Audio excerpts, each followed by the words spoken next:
किती मस्त असते बरं. पहिले आम्ही फळं खात होतो. फळं म्हणजे काय? केळी, स्ट्रॉबेरी, ॲपल, मँगो. फळं जर मागितले तर फळं मिळत होते. आता त्या फळाची जागा प्लास्टिकची भरणी असते.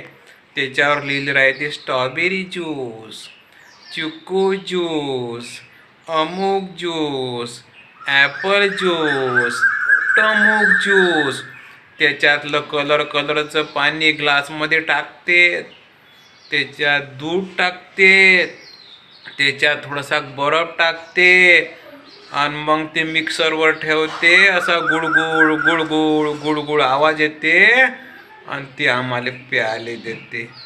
आणि किती मस्त असते बरं. या फळाची जागा आता भरणीतल्या पाण्याने घेतली कलरच्या बाप्पा. आता मध्ये फळ खायचं कामच नाही. या भरणीतले पाणीच प्या. आणि त्यालाच म्हणते मग मँगो ज्यूस, बनाना ज्यूस आणि स्ट्रॉबेरी ज्यूस. किती मस्त असते बाप्पा.